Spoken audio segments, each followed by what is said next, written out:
All right. Welcome, everybody. My name is Emily Farron. I'm one of the recruiters here, and we are so excited to have all of you join us tonight. Tonight, we will just be walking through a little overview of what the Jesuit Volunteer Corps is. We'll talk through some other really great points, and we could use the agenda. We'll talk through what postgraduate service is. We know that for some of you, this might be a newer term, and so we really want you to get familiar with what other options are out there other than going directly into a job or grad school after graduation. We'll talk through our specific program, what a year in JVC looks like, the types of roles and placements we have, the application timeline and eligibility, discernment around if this is for you. We'll talk a little bit about what that word means, if that's a new term for you. We'll add in some final thoughts and end with a prayer as well, and also open up for questions. So if you do have questions after our presentation, if you've read through the website or looked through it, we will definitely answer some questions. Before I kind of go into some of our team introductions, I do want to go through our prayer. So one of our core values of the Jesuit Volunteer Corps is faith. That's one of our 4 core values.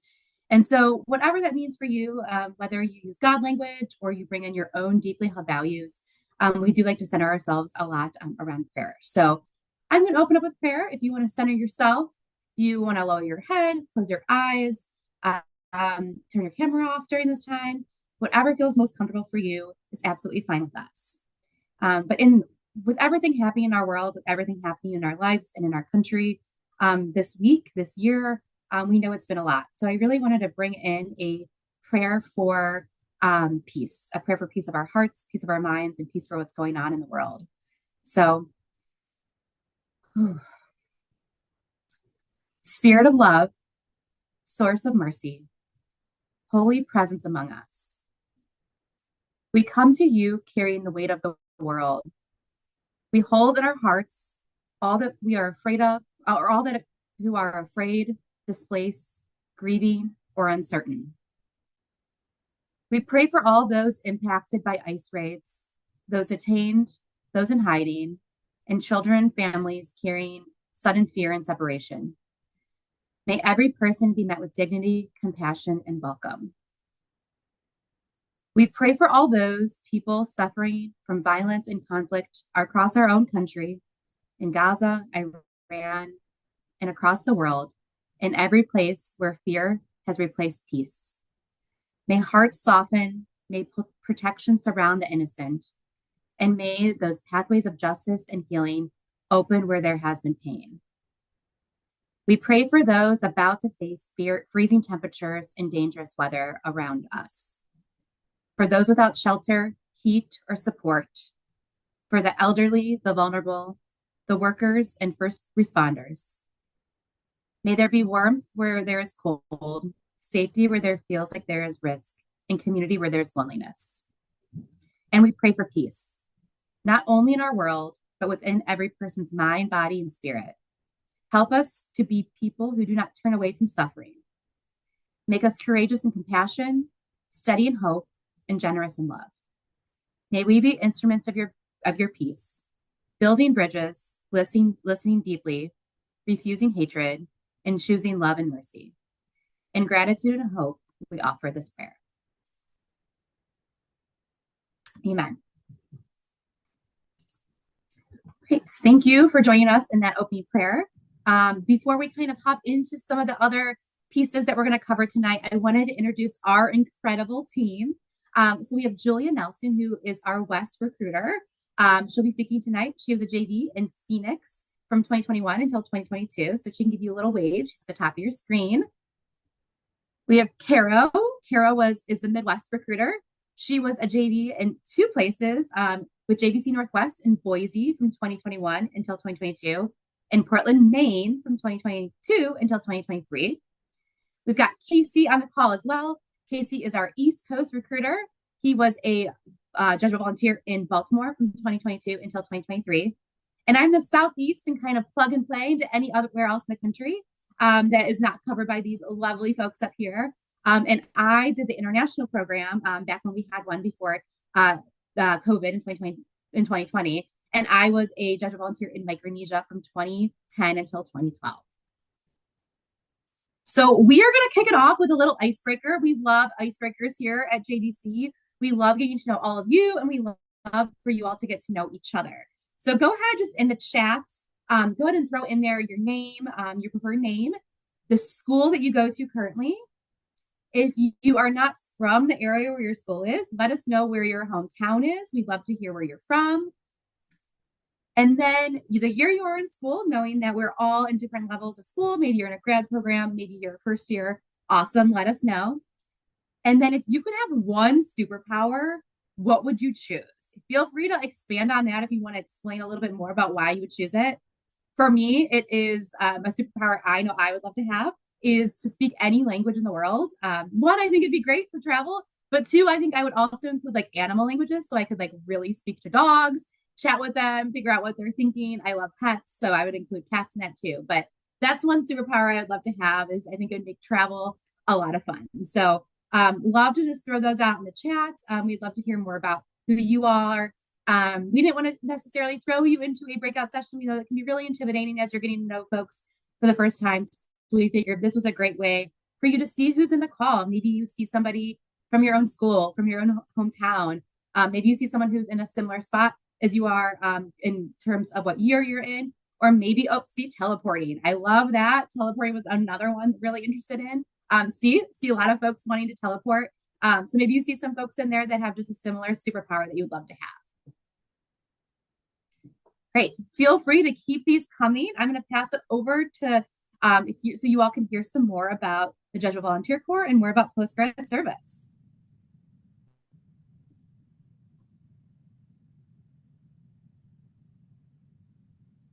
Awesome.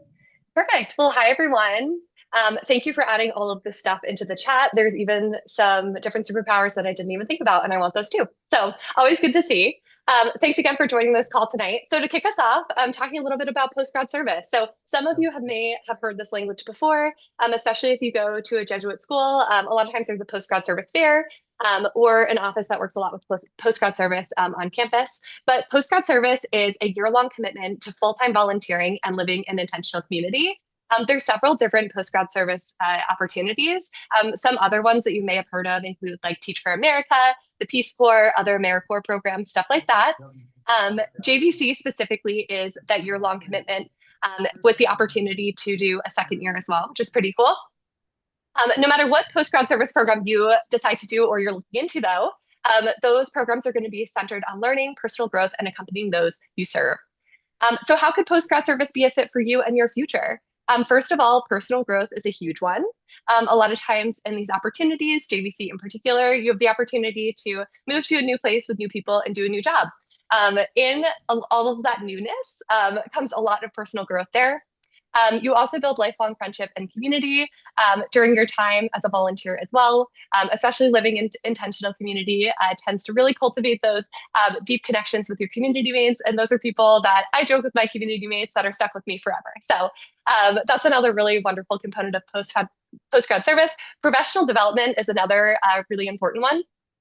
Volunteers are working full time, so 40-hour work weeks at nonprofits across the country. And that is a really great way to build up those professional development skills.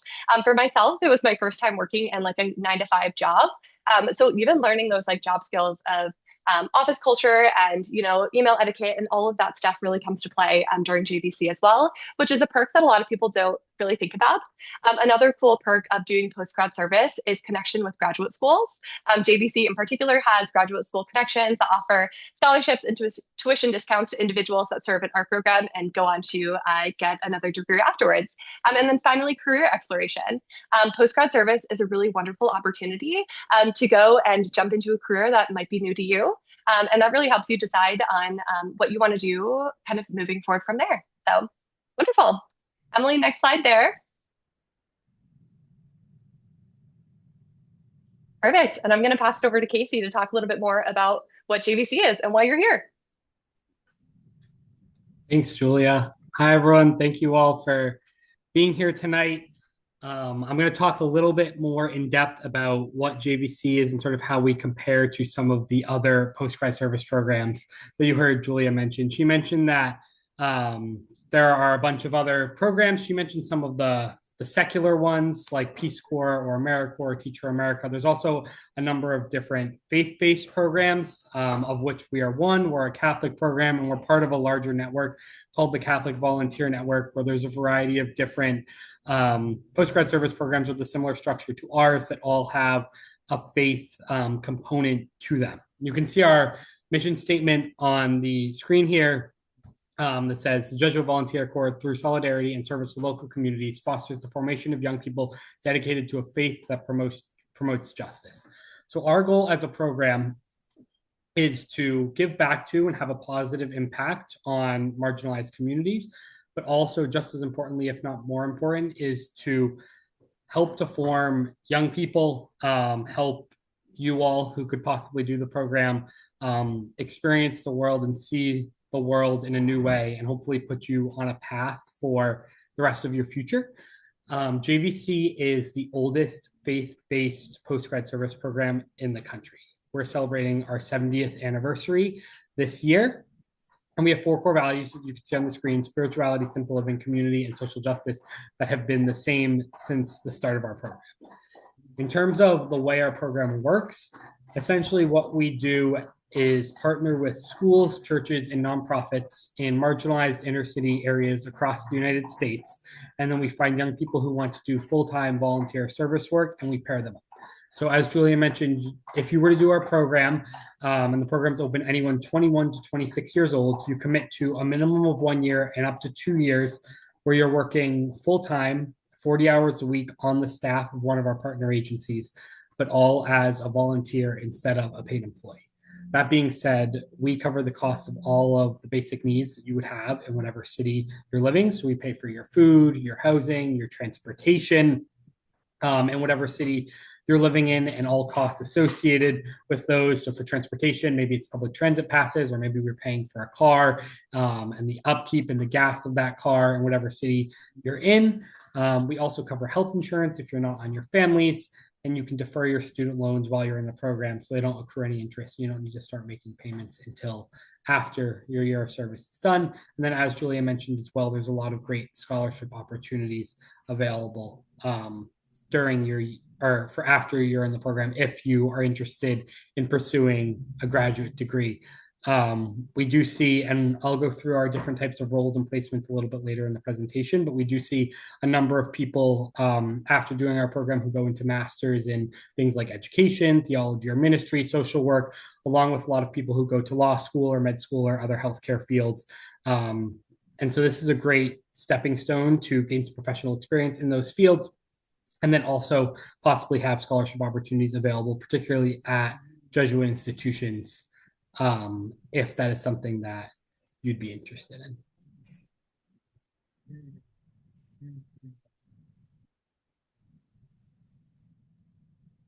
Wonderful. So aside from our mission and vision and like the very theoretical, what does the year of JVC actually look like?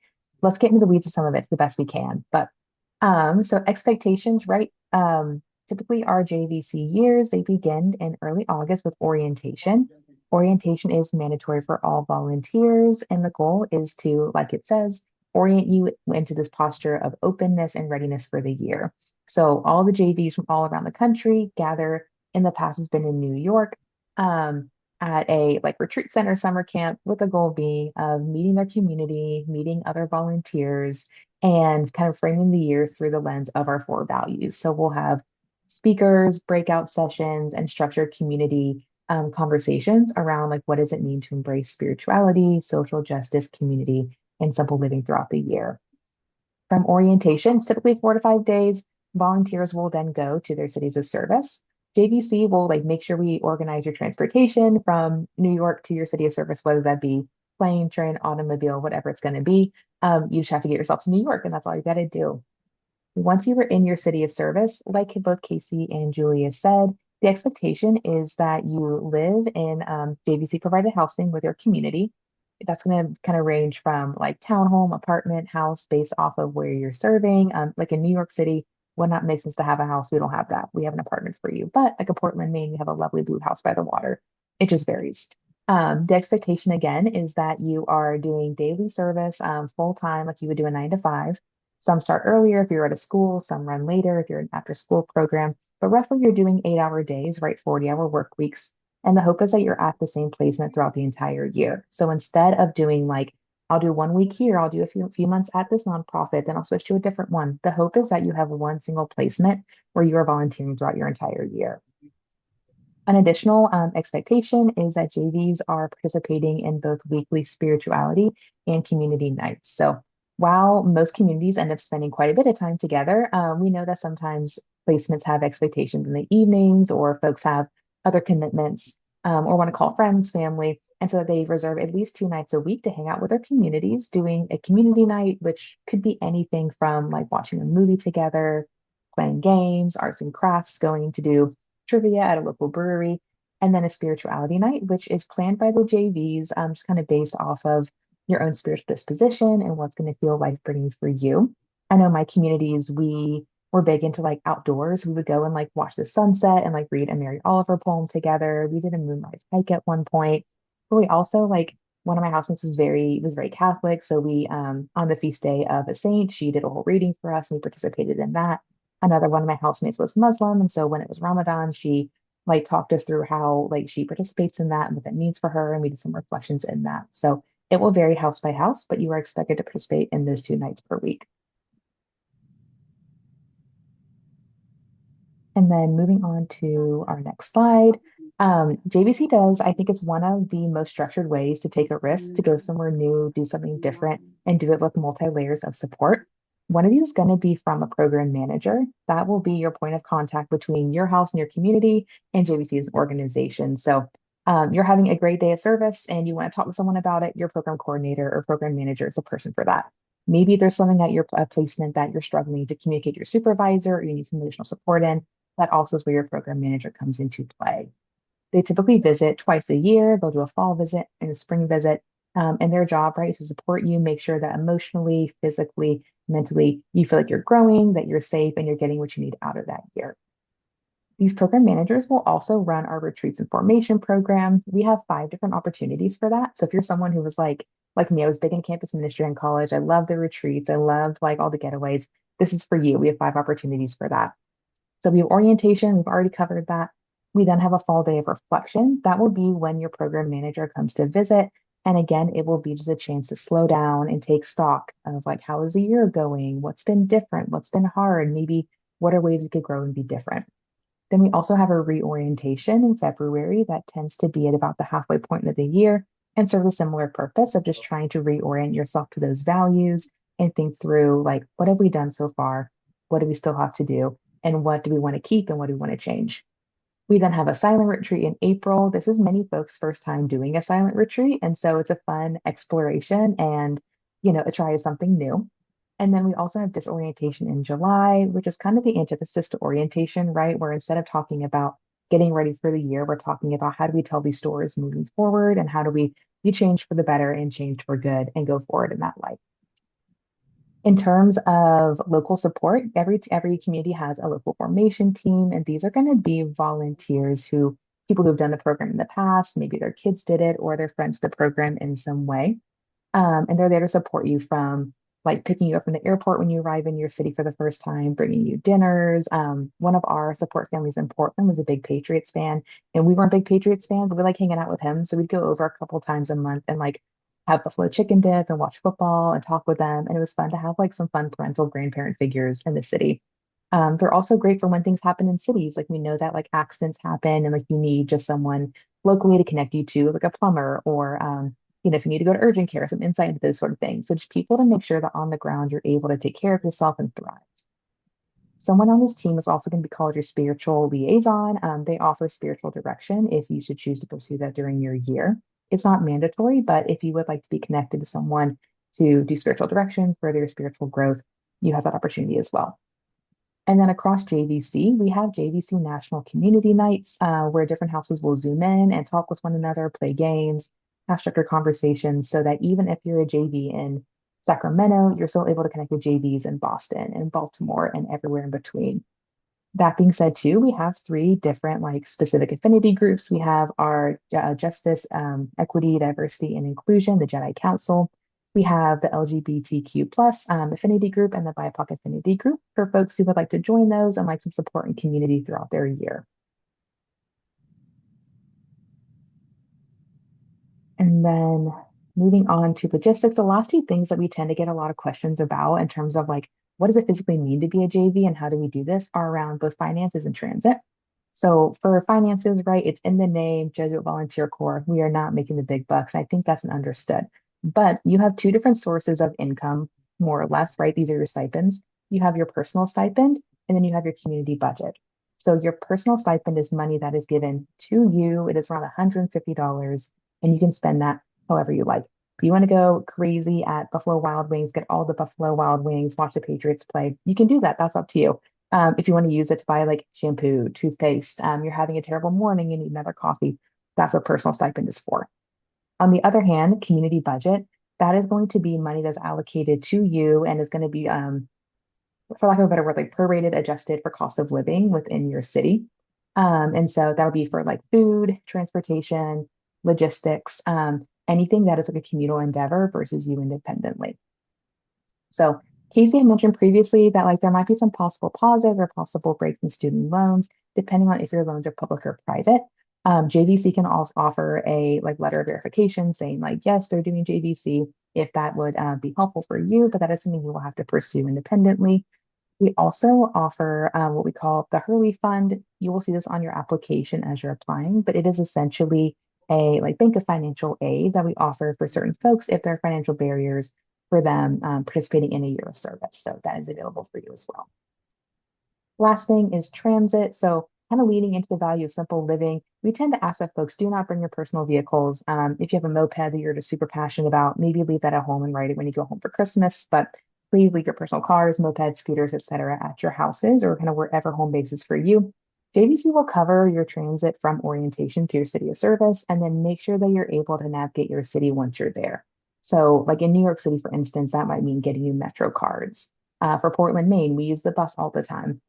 I know in Detroit, like one of their service sites offers them a house car because it's just going to be like so much easier for them to get to and from logistically that way. And so rest assured, you'll be able to get where you need to go, do what you need to do, and get there safely and soundly. And JVC will cover that. And so, like rest assured, that will be available for you, whether it's like bus, train, bikes, or cars. We have that for you there. And then on to the next slide. We have a brief video to show you. Two members of our Washington, D.C. community 2 years ago were featured in his local news segment, and they're going to be able to explain it better than I can of kind of what their service is like and experience is as well. So Emily is going to play the video. And we start our newscast on this Saturday with a live look at St. Peter's Basilica, where hours ago, Pope Francis' funeral service began at the Vatican. The pontiff was born on December 17, 1936 in Buenos Aires, Argentina. His funeral has attracted more than 200,000 people, including world leaders.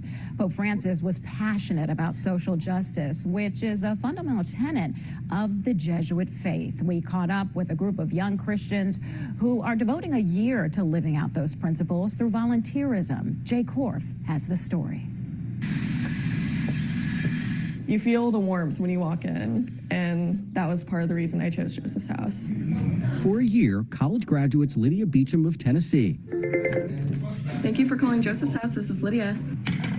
And Caroline Knight of Georgia are volunteering at Joseph's House in Northwest Washington through the Jesuit Volunteer Corps. Coming to visit for a little bit. An esteemed program that helps people in need in order to build a more caring and just world. We strive to have a non-judgmental space, so people come in and we meet them right where they're at. In the case of Joseph's House, these two young women support clients with terminal cancer along with people living with HIV/AIDS. I work on our non-medical team, doing case management, and try and get folks plugged into different social services around the city. Here, the Jesuit values of simple living, faith, community, and social justice come to life. Values espoused by Pope Francis, the first Jesuit to lead the global Catholic community. I just think that he leads with love and kindness and gentleness, and that's what the church needs.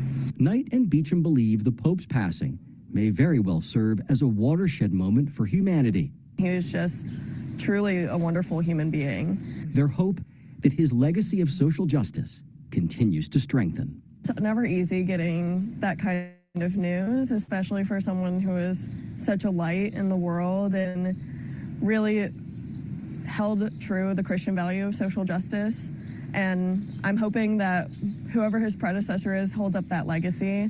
Having embraced the Jesuit tenet of turning faith into action, especially in terms of social justice, a belief system fundamentally supported by Pope Francis, Liddy is heading to law school, Caroline to medical school, after they complete their year of volunteer work here at Joseph's House. Caroline and Liddy are quick to point out that the principles forged during this year of service will stay with and inspire them for the remainder of their days. And knowing I wanted to go to law school, I didn't feel like I could adequately serve future clients if I didn't take a year of intention to really get to know them first and hear their stories. I'm Jay Korf for 7 News.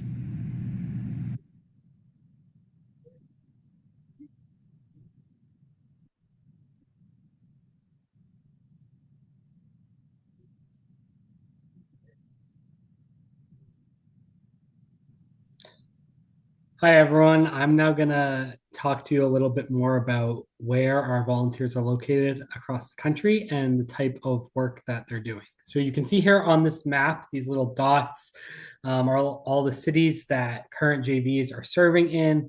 We had 108 volunteers currently in the program, and we're hoping to grow next year. So hopefully we can have even a few more than we do now.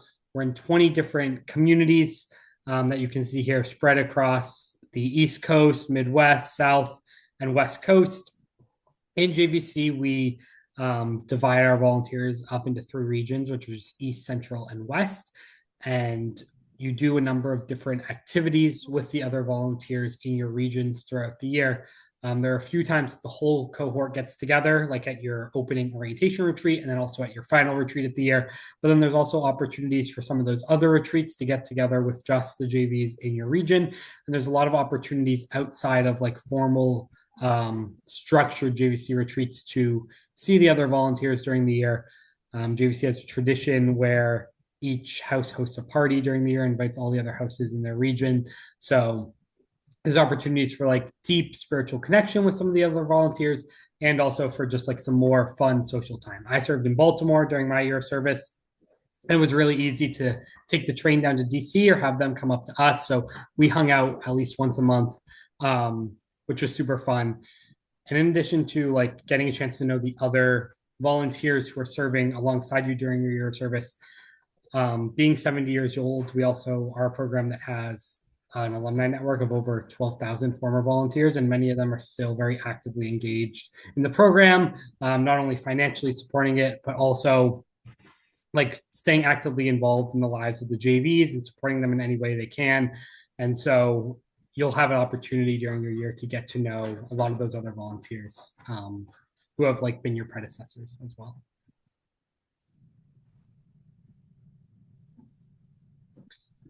This is our list of apostolate groups. Apostolate group is the language that we use for the type of service that our volunteers do.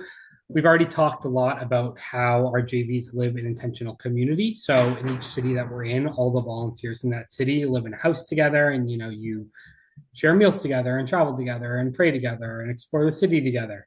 That being said, you don't necessarily work together.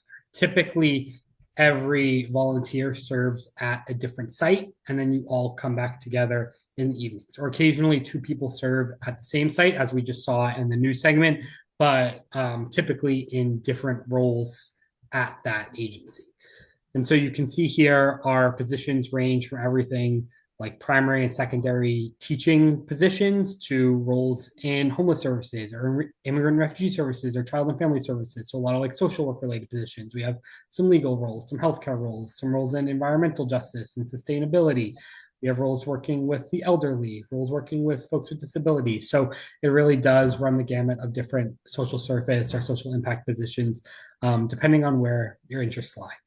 I encourage everyone just to get some engagement and some activity to go ahead and put in the chat maybe which of these apostolate groups you think you might be most drawn to or most interested in.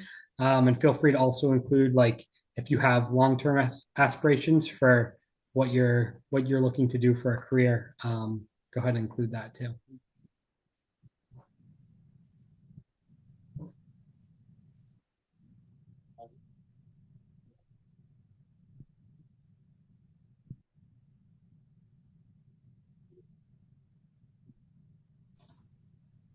I love what we're seeing. We're seeing legal issues, hunger, children's services, education. Folks even know what they want to do after.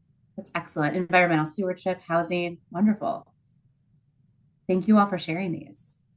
Keep them coming. We love to see them.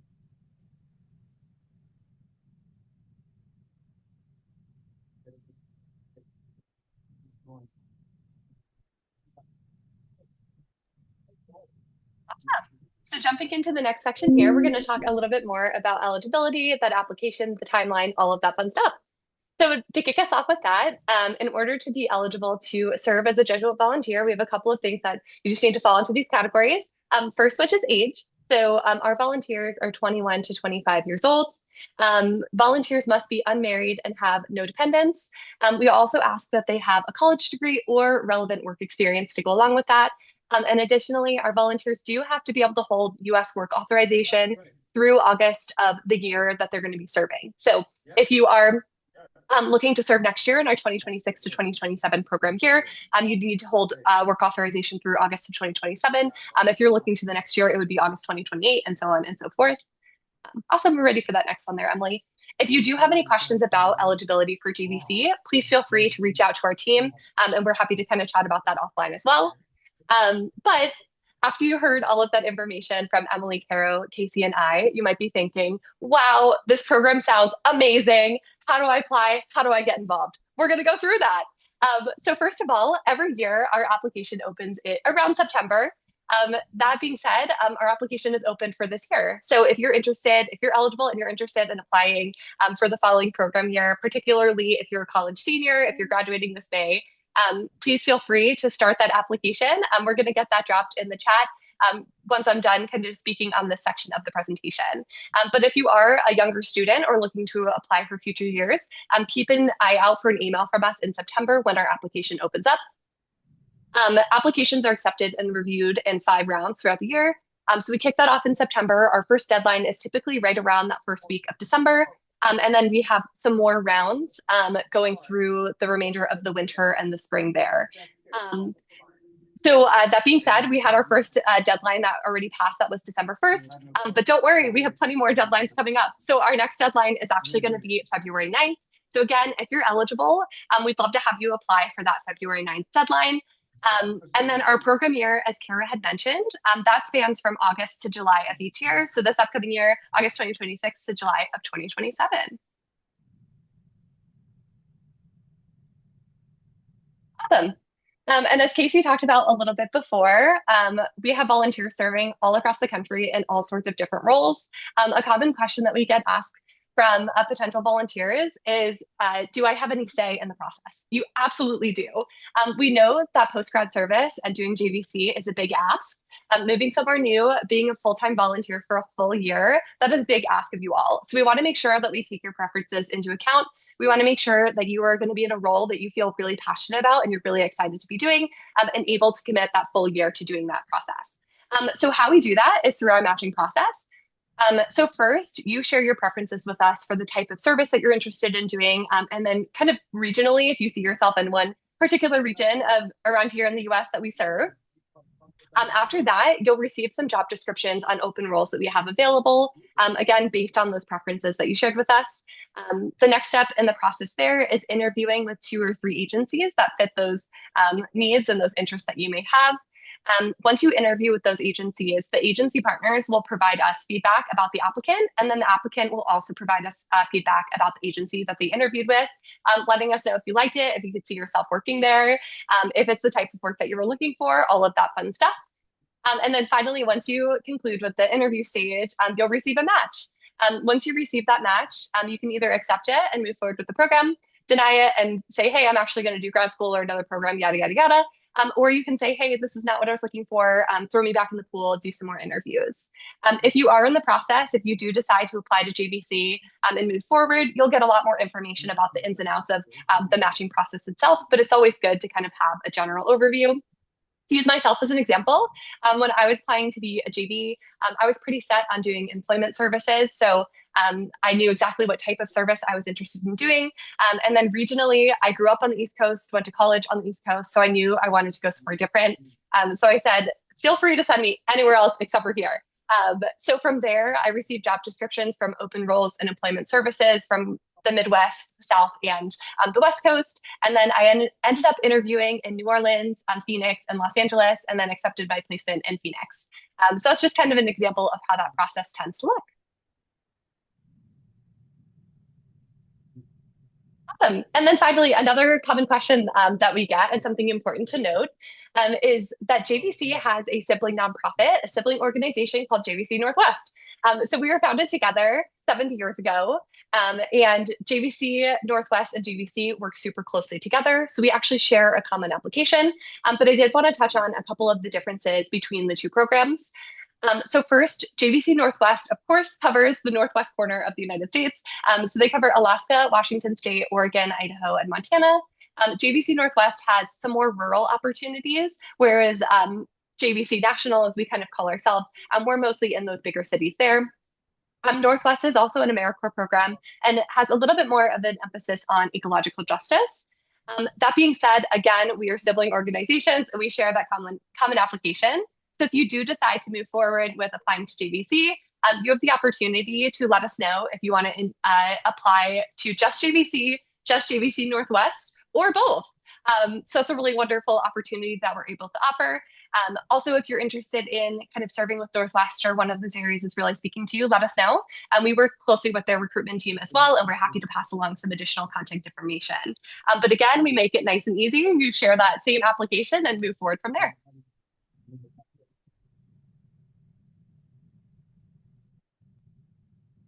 Wonderful. So like Julia said, like we know that committing to a full year of being a Jesuit volunteer or doing any sort of post-grad service program is a large commitment. And so an idea that we talk a ton about within the Jesuit Ignatian world is this idea of discernment, what it is and how you do it. So I'll read out this quote and kind of use it as a launch point. So the quote says, Ignatian discernment, sometimes called, is a spiritual practice of noticing the movements within your heart and soul, your desires, thoughts, emotions, and identifying where they're coming from and where they are leading you.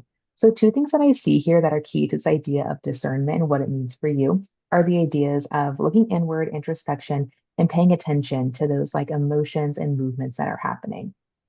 Go to the next slide. So within the Jesuit world, right, discernment is more than just making a choice. It's more than making a decision. It's truly like taking stock of you and your heart and the movements and spirits movements to kind of see what feels like a best fit for you. And so one way that folks tend to do this is paying attention to these ideas of consolation versus desolation. And I didn't go to a Jesuit school. I went to University of Georgia. And so like a way that it was explained to me in a different context was these feelings of relief versus resistance. Like if you're weighing options and you're thinking through, like think through one or the other, notice what brings peace, optimism, joy, like you can take a deep breath, ease, hope, and maybe what kind of brings some sort of resistance. Maybe you feel discouraged, maybe you're feeling a little anxious, or just kind of it's not a good fit. But keep in mind that like with this idea of discernment, it leans away from the idea that there's a good and a bad choice, right? A right or a wrong. It really leans into that heavy gray area thinking through like there could be multiple good choices for you. Like you might be a wonderful Jesuit volunteer, but also really enjoy doing a master's program or jumping straight into the working world or doing anything else. And so it entertains that idea of like all of these are good options and where do we go from there? So something that recruiters talk a ton about with the potential JVs we work with is, you know, like what is important to you and like what are your own values? And how do those align with JVCs, right? And so values could be anything. Like it could be your spirituality, it could be social justice. Like a value could be travel, a value could be family, a value could be being present or being intentional. And so thinking through like what is on your heart, what do you think is important to you, and like what are ways that you can use that to like take your next steps forward. I think that asks a lot of you, and that's something you're going to be the best judge of assessing and the best judge of, you know, really spending time in thought and meditation on. But we talk a lot about that when someone's like, I don't know what to do. And we always ask, like, well, what's important to you? And in what ways would going to grad school live that out? In what ways would doing a year of service live that out, right? And you're going to be the best judge of how to answer that question. But all that to say, like some tips and tricks, how do we process these? How do we discern? Talk with your friends and family, right? A lot of folks are happy to be a sounding board. And at least like I found in my own experience and talking to a lot of potential JVs that like some folks don't know a ton about postgrad service or JVC. And so in explaining what it is, sometimes you can kind of get an idea of like, oh, I'm explaining this to my mom and I'm feeling really excited telling her about it. Or I'm explaining this to somebody and I'm kind of finding myself being a little resistant or being a little downcast at it, right? Talking it out is so helpful. On the other hand of that, right, like journaling, writing it down, processing. I'm a big fan of like spend time thinking on it, like sit with it, dance with it, run, laugh with it. Don't feel you to make that choice right away, but kind of carry it with you and see how it sits with you at different moments of your day. And then ultimately noticing, right, how do you feel and what is it that you feel? This is going to be super personal to you. And so, like, our process of the application really lends itself to have a lot of time to discern these things and to talk it through with various people on JVC side, and then also encourages you to have these conversations in your day-to-day life. Once you are like in our application process, we do have additional resources that can kind of guide you through that process once you're there. But I think the fact that like y'all are here and you're thinking about this, and some of you aren't even seniors yet, right? Like you're already starting that discernment journey. So we're already on our way, and that's a beautiful thing to see. So we can move to the next slide.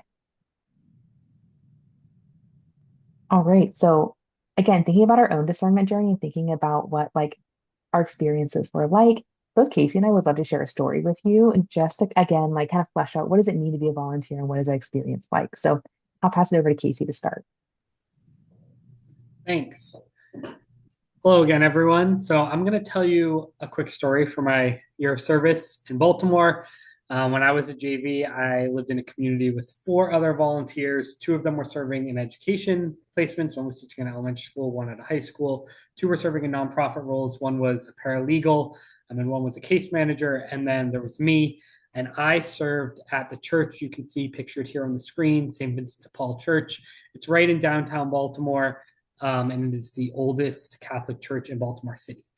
And it happens to be like on a street and in a neighborhood where there's high level of poverty and homelessness. And also it's sort of a corridor where a lot of the homeless services in Baltimore City are all like congregated. There's a few different shelters and there's a healthcare for the homeless facility where the unhoused population can get free healthcare services along with a number of other like social services and case management types of office. And so in my role at the church, I basically ran a bunch of direct outreach services out of the basement of the church. I coordinated a weekly food pantry and soup kitchen and a furniture and clothing donation program.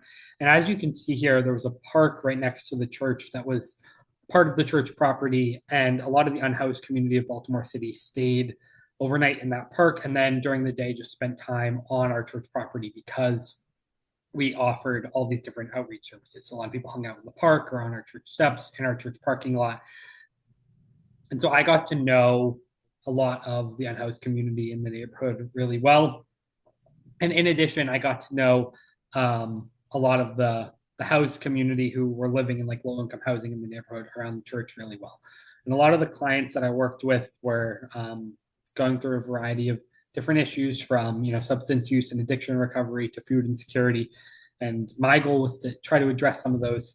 So I'm going to tell you like a short story about someone that I got to know well who had a real impact on me. And he was a guy named Mark. He was housed. He lived in low income housing near the church, and he came to all of our different outreach programs. He came to the food pantry every week, to the clothing program. He came to our soup kitchen, which was like a hot dinner every Friday night that we served to people in the community. And so I quickly like got a rapport with him and we would chat whenever he was around. And he kept telling me, I want to get a job. I want to get a job. And I was like, okay, do you want me to help you with that? I'm happy to do so. That's sort of why I'm here. But he took a lot of pride in being independent. So he kept saying, no, I want to do it myself. I can do it. So I said, okay, you do your thing. If things change and you want me to help you, let me know. And so this whole year, Mark is trying to get a job, and he keeps giving me updates, and he's struggling to make any sort of progress. And then when there was about 2 weeks left in my year of service, he comes to me. He's like, I got a job. I'm so excited. And he was really excited to tell me not only because he had employment and he was going to have an income because he had been living pretty much solely off of Social Security, but also because he was going to have insurance for the first time. And he had like some really bad dental issues and his teeth were all messed up, but he could never afford to fix it. And so he was so excited that he was going to be able to get new teeth. And he kept telling me like he can't wait for me to see his new teeth. And I was like, Mark, I'm so sorry. Like my year is almost done. I'm going to leave. Unfortunately, I think by the time you have the procedure, I'm going to be gone. So when I told him that, I could tell he was a little dejected. But he's like, it's okay. Like I'll send you a picture. And so time went by. I never got a picture. And then I left my year of service in July. And 5 or 6 months later, around Christmas time of you know, of that year, I went back to visit Baltimore for the first time to visit the new JVs who were my successor and my housemate's successors, and go back and visit the house I lived in for the first time. And when I went to visit the city, I went to visit the church, and it just so happened that when I stepped foot on the church property, when I turned the corner, the first person that I saw was Mark. And he saw me and recognized me right away and came up and gave me a big smile. And right when he smiled, I noticed that he had like this beautiful front row of white straight teeth. And we never ended up talking about it. We ended up just talking for a while and catching up about other things. But it was really heartwarming to see that he was someone I had worked with throughout the whole year, and he had made a positive change in his life since I had left.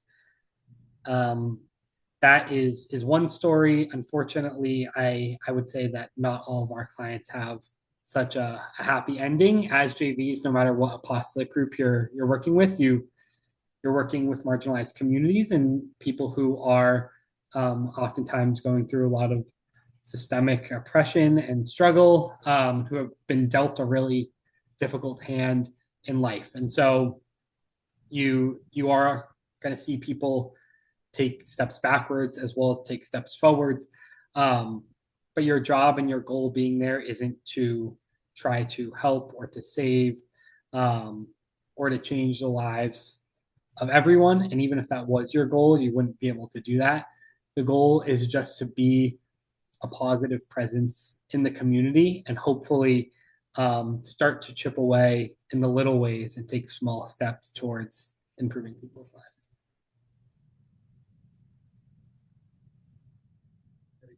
Thanks, Casey. I'll tell a story as well. Mine's going to be about like the community aspect of JVC. This is a picture you'll see on your screens of my community from Portland. This is us on our Acadia camping trip. I'm big into the outdoors. My community was not big into the outdoors, but we were in the habit of trying new things. And this was a new thing that we tried. It rained the entire time, but we had a great time. Something that I really found unique about JVC, compared to other service organizations I was thinking about, kind of what drew me to JVC and was a huge aspect in my discernment journey, was this value of community and how closely you live with other people, and the accompaniment aspect of, we're all just walking each other home and we get to walk alongside each other for this moment in time. So here's my four housemates and myself. I was one of five, and we were from all over the country having placements in like education, disability services, housing, immigrant legal aid, and hunger relief. And kind of what I appreciated was that we all thought about these values, the four values, in very different ways, but we were all very dedicated to exploring them together and being a part of that journey with one another. And one that we really leaned into within our year of service was simple living. And I didn't know what that was going to look like aside from like being flat broke. I was like, I'm not making any money as a volunteer. We're going to see what that looks like. And I think I was so pleasantly surprised with how it was integrated into my daily life and way of being and these relationships too. And one way that we did that was through celebrating birthdays. We're big birthday people in our house. And so we did like DIY decorations and from like upcycled things we found at like the school I was a JV at. And so we had like the birthday hat, and everyone got to wear the birthday hat when it was their birthday. And it was kind of janky and kind of like by the end of the year, a little like folded and creased, but it had a lot of character and it was a big deal to wear the hat.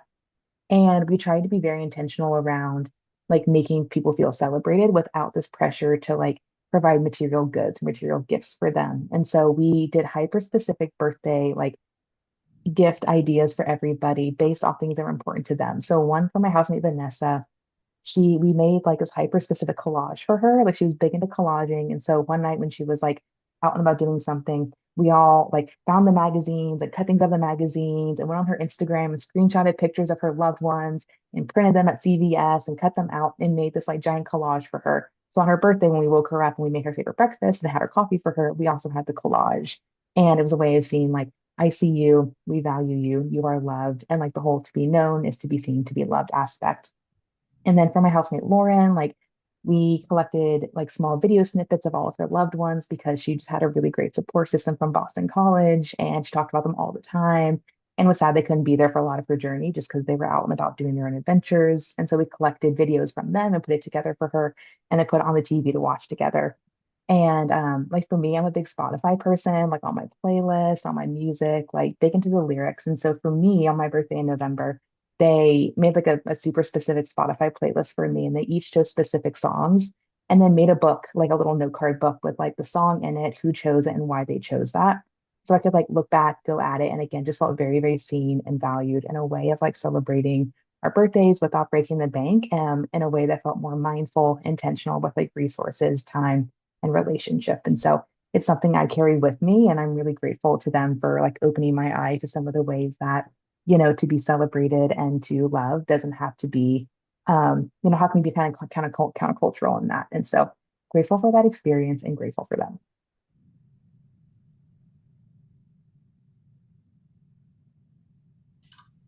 Great. Thank you all for sharing. We are going to give you time at the end of this to ask some questions. If you have more specific questions about the process, eligibility, when to apply, or just questions about our experiences, please let us know. We're going to cover that. We're going to go over final reminders, which are just the things on the slide here. Julia has also dropped in the application. So if you are in your final year of school, whether you're a senior or graduating from like a fifth year program or a master's program, you're eligible, go ahead and take a look at that. Here are some upcoming deadlines though. So February 9th is our next deadline. How the deadlines work is we have had one deadline already. They are currently in the matching stage. So some of them are currently interviewing with some of our partner agencies. Not all of our partner agencies will fill. And so the earlier that you apply, you just get different priorities in terms of what you are looking for in terms of a partner agency. So you kind of get, in the next pick if you are going in the next round. But again, we know that there are other opportunities out there. Some folks are applying to grad school or fellowship programs. And so that is also why we have the March and April deadline, is that there will still be jobs and positions and roles available to you in those next couple deadlines. As you're also looking at the application, and if you are a first, second, third year and you're not ready to apply, feel free to just check out our website. It's one of our best ways to get some of those resources, as well as our LinkedIn and Instagram. We are doing a lot more at LinkedIn and Instagram than we've done in the past. Abby, who is on our team, she's not here tonight, but she runs Instagram and she is phenomenal, always posting really great stories. Sometimes there are house takeovers. So if you wanted to follow, the Austin house and see what's going on in Austin, Texas, and where they work, where they live, what they do with their free time, those house takeovers happen. LinkedIn, you might see some more posts about roles and jobs and positions and places that we work. And a little bit of that happens on both. So make sure if you are also just checking us out for the first time, check out what that looks like. And we welcome it. I'm going to read one final prayer, and then we can definitely open up to questions. I'll stop sharing. You can see our faces a little bit larger, but I will read one final prayer. This prayer is one, it was written by one of the founders of JVC. So as folks have said, JVC was started 70 years ago. It started in Alaska and then opened up to Belize and then opened up all over the place. And so we know that many paths have brought us here, both within JVC, but also many of your paths of your own have brought you to this tonight and opened that email and thought, maybe this is for me. And so this is a prayer, I think, that reflects that whether we have done immersion trips or we volunteer at the same food pantry or we talk to the same folks that maybe are experiencing homelessness in our community, that many of these places and people and mentors and folks have brought us to this place. I know it has for me, and this is a prayer that when I read it, I think of so many different communities and people that I've been with. So that's kind of where we're going to end tonight. Again, if you don't want to stay for questions, that's okay. But if you will join me in a closing prayer, similar to before, I'm going to use God language. If you want to and feel a different thing coming into your body and your spirit, that's great too. But go ahead and get in a comfortable position. Close your eyes if you'd like to, bow your head. Compassionate God, Father of all, mighty God, Mother of all, Bless every person I have met, every face I have seen, every voice I have heard, especially those most dear. Bless every city, town, village, and street that I have known. Bless every sight I have seen, every sound I have heard, and every object I have touched. In some mysterious way, these have all fashioned my life. All that I am, all I have received.